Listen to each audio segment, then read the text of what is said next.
Dans les corridors, l'odeur de peinture fraîche rappelle que les travaux viennent tout juste de se terminer. Mais pour plusieurs visiteurs, les souvenirs sont bien plus anciens. À 91 ans, cette ancienne enseignante n'aurait manqué l'événement pour rien au monde. Aujourd'hui, elle déambule dans les nouveaux locaux en s'arrêtant devant les photos de finissants accrochées au mur. Sur certaines d'entre elles, elle reconnaît même ses propres enfants. Je suis là aujourd'hui parce que je voulais revoir les photos de mes 5 enfants qui avaient gradué, qui ont un finissant ici. Ça me fait chaud au cœur. Ça fait penser à tous les mémoires que j'ai. Après l'incendie de mai 2024, une grande partie du pavillon secondaire a dû être reconstruite. Aujourd'hui, les élèves retrouvent des espaces entièrement transformés, des salles de classe modernisées, un laboratoire flambant neuf et surtout un gymnase beaucoup plus vaste.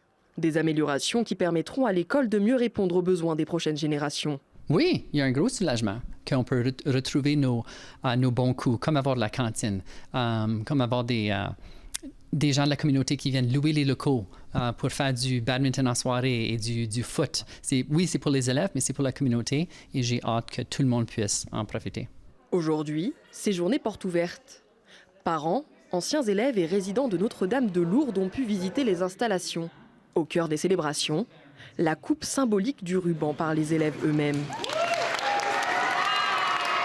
Puis, dans le tout nouveau gymnase, l'école s'est réunie pour assister à un match de basketball. Un moment particulièrement apprécié par Mac. Comme plusieurs élèves, il attendait avec impatience le retour des activités dans ces nouveaux espaces.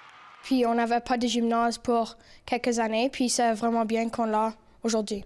Tout est nouveau et ça a l'air vraiment bien. Tout est propre. 2 ans après l'incendie, l'école retrouve peu à peu ses repères.